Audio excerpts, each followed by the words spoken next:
Tim, your product has to last how long? Well, Well, guys, I'm here today with Tim Rolf of Rolf Monument in Newport, Kentucky. Tim, thanks for having us in, man. well, David, thanks for inviting me. Oh, heck Appreciate yeah. it. Heck yeah. I was so curious about your business, Rolf Monument. How long have you guys been here? We've been here since 1895. 1895. 129 years. Wow, that's just amazing. So family business? Yeah, I am a fourth generation Rolf. This started off with my great-grandfather, actually his uncle back in the day, and in the same location right here. Same location the whole time. Same location. That's amazing. Now, did the business change over the years, or tell us about your business, what you're doing now, and is it the same as it's always been, or how did it change? Yeah, certainly over 129 years, it went through a lot of changes. Actually, it started off as Newport cut stone, and it provided a lot of the limestone that you see in the buildings in the tri-state area that would come down from Bedford, Indiana. They would come in huge blocks, they'd saw it down, cut it to specs, and then ship it to the job sites. And that really happened to about 1929. And then in that period, they got the technology to work on granite changed a lot, so they made it more feasible. So that's when, I don't know who made the decision, but they switched over to doing memorial work. Okay. And remember, we're down the west end of Newport, and it was the steel mill was here and things like that. So it was very industrial. But we were not really in that close proximity to many cemeteries. I see. Yeah. I see. So it was around 1929 they started doing the memorials. Yeah, working with granite. And granite. yeah, I'm assuming that they start off quickly with memorials. Could have been any kind of granite work. I mean, we've gone through doing marble like for buildings, for like window casings, things like that. Actually, my father back in the 50s was kind of ahead of the curve as far as using natural stone for like countertops and bathroom vanities and things like that before it really became in vogue. I mean, cutting out the holes for the sinks and for the faucets and that. And, you know, there wasn't all these set templates like they had now. He had to go out and hand measure everything. Yeah. Wow. So who's your typical customer now?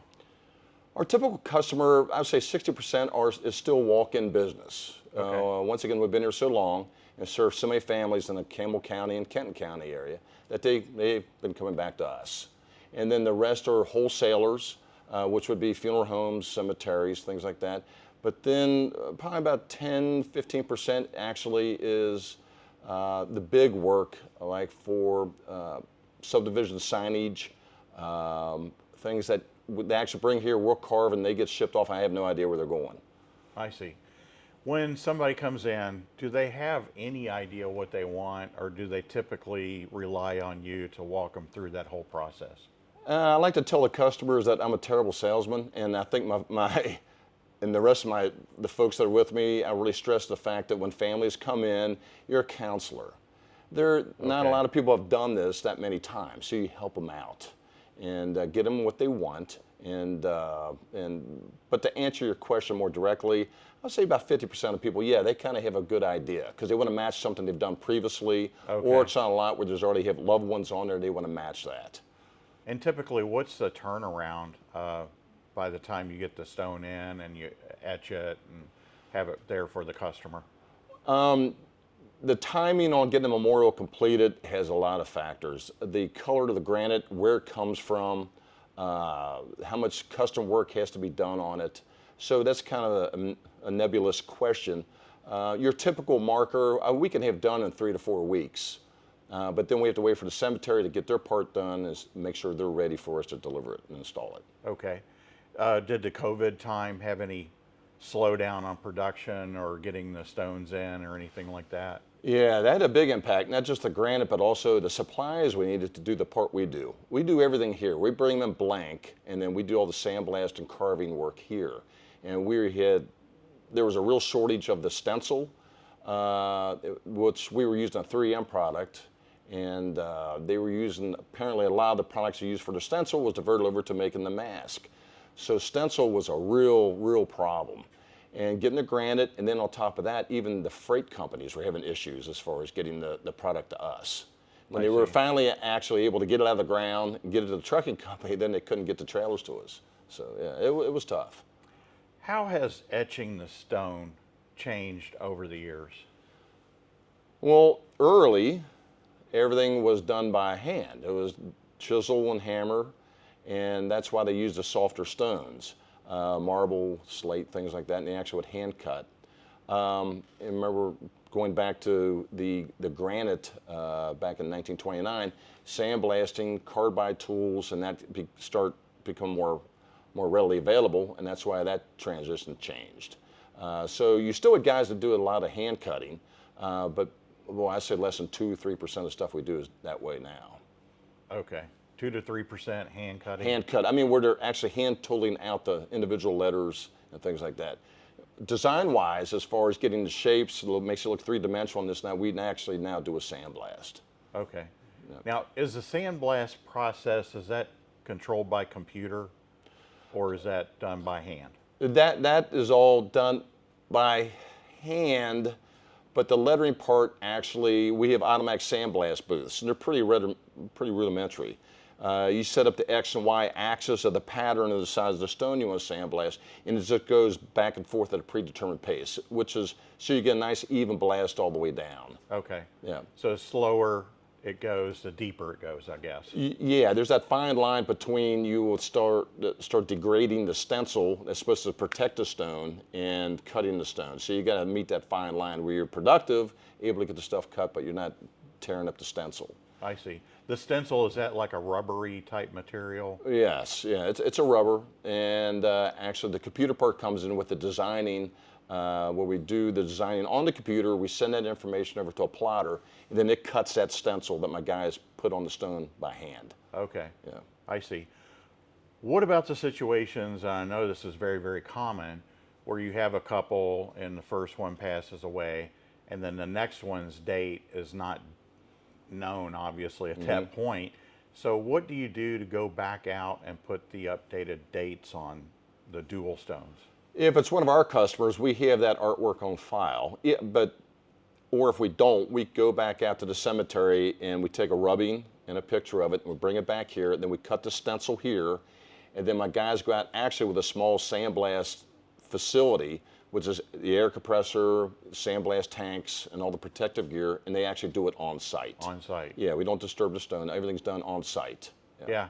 That's just one of those things you really just don't think about being the average consumer. Yeah, You don't right. think about, well, the date, you did it in a warehouse, in a production facility, so what do you do when you come out and put the new date on? So that's interesting. Lasers, do you use any of those kind of things, and what for? Yeah, I think going back to your earlier question of how engraving has changed through the years, and with the advent of the computers, some of the big things is like getting the stencil cut by computer now. That was all done by hand. I mean, that's where I grew up. I mean, stencil knife, and you transfer it over and you cut it with a stencil knife. Now we do it all with computers. Now we could take pictures and transfer that information into a bitmap and actually laser engrave it into the stone. And a lot of fine lettering, and that opens up a whole nother avenue for getting the family's wishes, their images on the stone, or tell that story that they want to be told. Yeah, and that's fascinating. So the stones today versus back when everything was done by hand, you're using more dense stone, harder stone today than the soft stone before when it was hand done. The lasers have no problem with the dense stone, the strong stone? Well, actually, the lasers just put the image on the stone. They don't actually cut it. What they do, they disrupt the polish, and that's what brings the image out. And so almost all lasering is done on the pure black stone. And one thing that's helped is that the stigma of black stones has kind of gone on the wayside. And also, too, the availability has increased, so it's easier to get. Used to be, say, back 20 years ago, black stone wasn't really used that much. What was the stigma behind the black stone? I don't know, just black. It just didn't match everything else. Yeah, people would want more of the traditional gray stone, which they're familiar with, and the pinks and the reds and things like that. I don't know, for some reason, that there's so many other colors available that the black just didn't really fit that bill for a lot of folks. So you have a product, and this is another thing that people just don't think about.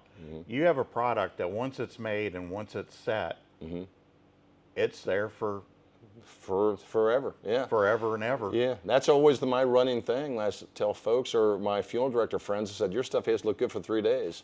Mine has to look good for 3,000 years. It's amazing. Yeah, it's the most permanent thing a family's going to buy, and you're going to amortize it over the length of use. It doesn't really cost you anything because it's going to be out there forever. Yeah, I mean, you think, what's your big purchase? What's your long-time purchase? And a lot of people would say, a house. You're right. You know, it's the house that we're going to live in, Right. maybe raise our family. It's going to be my biggest purchase and the longest term purchase. Yeah. And no, it's not. No, it's not. I always said there's no expiration date on the stone. It's always going to be sitting out there. Yeah. It may get dirty, it may get a little weathered, but it's always going to be, the engraving's always going to be there, and it's always going to be, there to do what it's supposed to do. Is that's marked a grave for a loved one. Now, do you guys do any maintenance with stones after they're set in place? Is that a part of the business? Yeah, we actually started that up about a year or so ago. It's actually a clean service going out there. And we'll go out, and some of the stones, particularly as families come in and say there's this black stuff all over it, and that's really lichen and that. It's just a natural. Like a fungus or a Yeah, mold or or- something like that? Yeah, I think that lichen is more, or Aspergillus niger, I think is another term that you use. It's something that's actually grown on the stone. There's nothing wrong with the stone. It's all on the surface. Sure. And so we go out there with a product, and we can clean the stones. And we don't get really aggressive, like, really heavy-duty pressure washers and things like that, because it's not necessary. And also, too, we're very conscious about the area around where the stone is out in the cemetery. We don't want to be killing the grass. We don't want to be doing that, making a mess. So it's very, it's very soft on the environment, I guess. I see. Is there any spray coating that you put on after you clean, or is it not necessary? That's a good question. We get a lot of times folks will come in and buy a stone and say, is there something we could spray on there to say, keep it from getting dirty or whatever? And the real answer to that is no. Because whatever you put on there typically is going to yellow, or it's going to create more of a problem than it's going to stop. The granite is 89% silica, so it's almost like glass. So it's best just to let it do its thing, and typically just mild soap and water will do 90% of the cleaning for you. Okay. Yeah. Putting anything on there, any foreign subject or foreign spray or whatever, is not a good idea. Okay. All right. Well, it's a fascinating business. If you don't mind, let's take a little bit of a walk around, and you can explain some of the tools that you use, some of the processes that you use, and yeah, it'd be great. It's a fascinating business to me. Yep. Because it is long term. It's forever, right. And the other end of that is like going through a drive-through for a Big Mac and a soft drink. You consume it, it's done. The exact opposite of what you do. It lasts forever here. Yeah. So yeah, if you don't mind, just lead the way. And absolutely, be glad to. So this is the art department. This is where everything starts. After we make the sale and people send us the orders, it comes in here to the art department. He's our lead artist. Yeah, obviously. And then that's his assistant. So how long you been doing this type of work, like artistic work, graphics? I actually worked at a monument company in West Virginia before, so probably like 4 or 5 years total. Cool. What program do you use? Corel Draw. Okay, I use that like every day. Yeah. That's nice. All the way back to Corel 2 that came in a diskette. Yeah, and you go back further than I do. Yeah, because we started with a product that was called Cochran's that was out of Barry, Vermont, and they've since closed up and gone. So that's the other thing about being in this line of work is there's not everything, not businesses are forever. So there's a lot of like quarries and fabricators have come and gone. Yeah. More? Do you have a file that you could pull up and just show us a little bit about what you do? So that's a combination of sandblast and laser. Okay, so the sandblast, obviously with the wording, the laser with the images on the sides, that's really nice. Yeah. And the image here. That's really cool. And I think an important thing too is we create scaled artwork that looks just like the stone in color and everything else. So we submit to the family, so they proofread everything. Yeah. And this is a good example because there's been how many changes for the dates now? 3? Yeah, so A bunch. Yeah, a bunch. Yeah, so that's super. You get it done, then email it to them, and Email it to them, yep. As you came in, remember that machine was running right there. This is And that's- running. That's the plotter, yeah. That's what actually is like, for instance, I would take a drawing and then do what we call a plot file. Okay. It gets, this is what we submitted to the family for their approval. And then I take that, of course I don't need all that stuff, and I make a plot file. And what that is, that breaks it down into a vector file, and everything's lines and arcs. And then that information is sent over here, the plotter, and then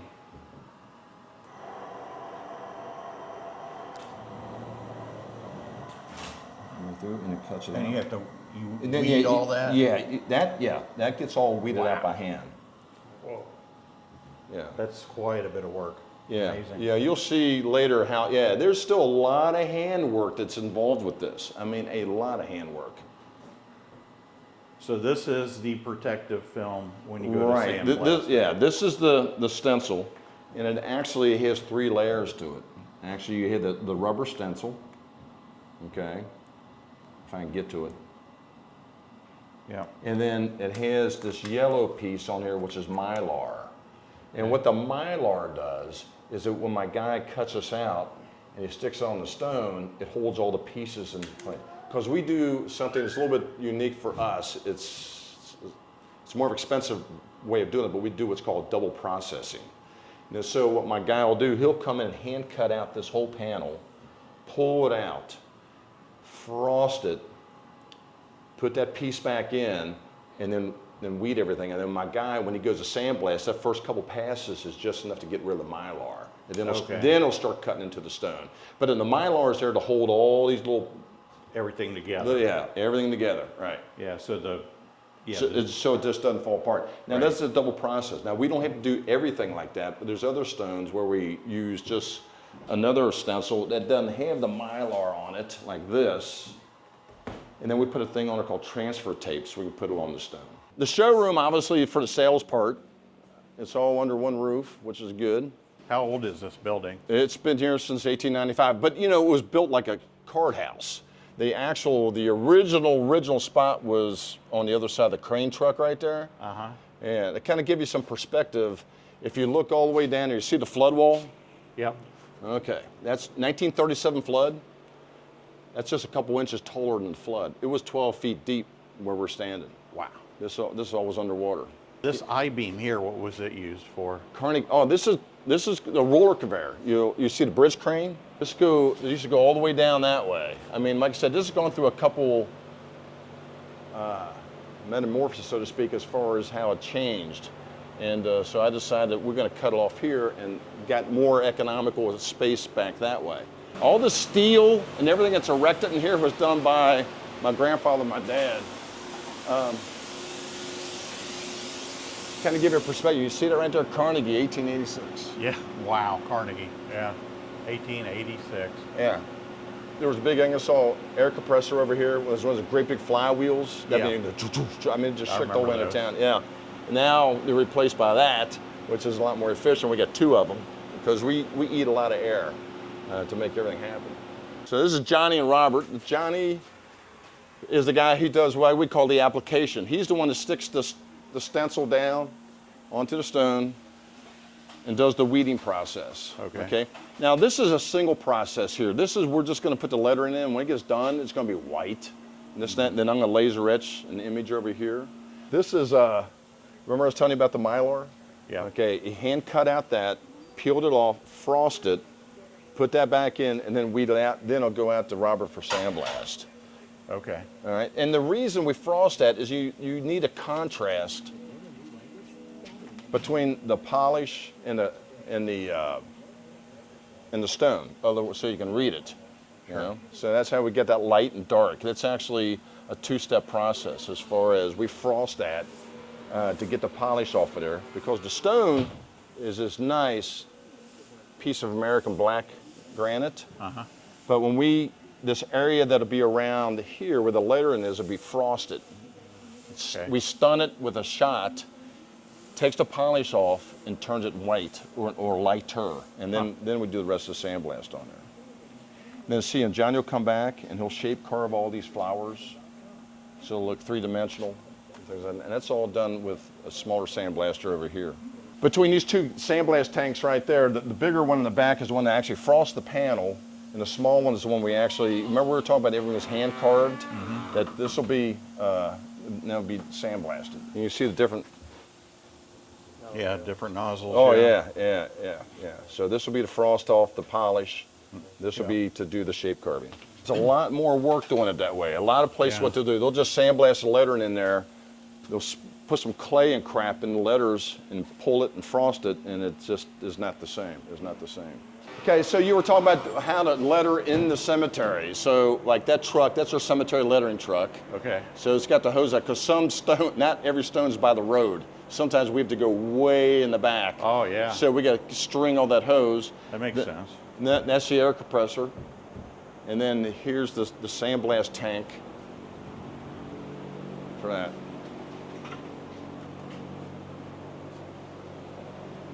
We got it on wheels, so the guy can wheel it to the site. Cool. Oh, wow. Huh.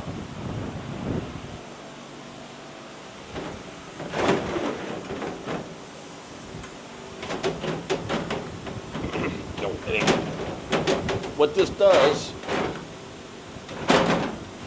it has these limit switches here and here, and on this bracket also too. There's another set of limit switches that factor right here and here. And what you do, you set the left and right and the up and down. It goes at a predetermined speed, and as it's sandblasting, there's augers down here that are running, and it takes it to here. It lifts it up and dumps it down to that tank. So it's constantly Filtering in. Yeah, it strains it, filters it, and it gets it ready to be dumped back into the sandblast tank right there. Yep. Wow. Yeah, and this is the small booth. Then this is the big booth here. I mean, it's the same thing. I see. Yep. This is the bigger booth for bigger jobs. How long does it take to sandblast that? A piece like that will take about 2 hours, 2.5 hours. Because it has to go back and forth and cover the entire stone, you know. And we want to get good and deep, nice and deep, so we don't. And I always tell my sandblaster that everything we do here or in the back is in preparation for this. This is really one of the most important steps. You can't cheat on this one, and we can't go back. So, you know, because it's going to be etched in stone, so to speak. You know, people ask about the setting equipment, like eventually, like we have like a setting cart, and we got crane trucks and all the rest of that stuff. This is the laser I have now. Essentially, it's called a what they call a flying mirror laser. The tube is back here. Okay. And so the laser fires, it hits this mirror here, which bounces over and hits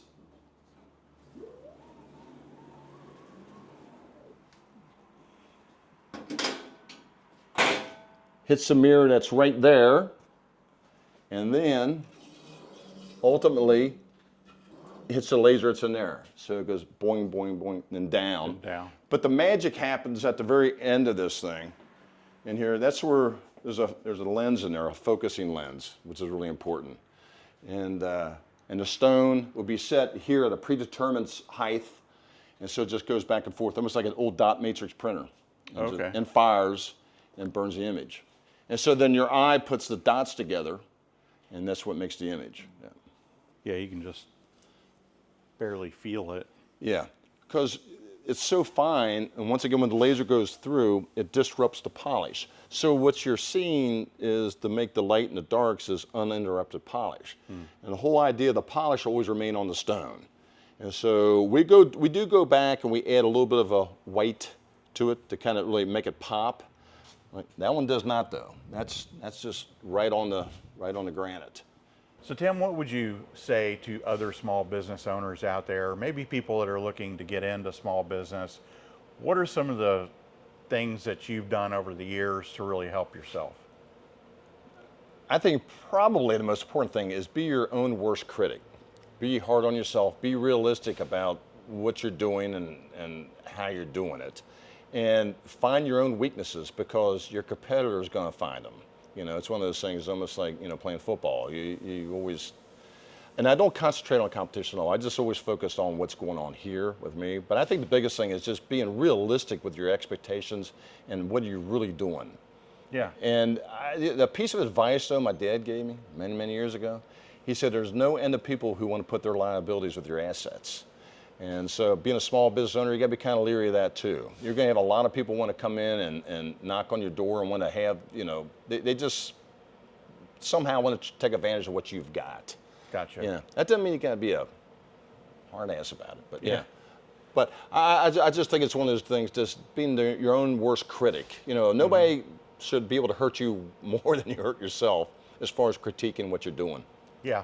You said something incredibly important, and that is worrying about your competition and what they do.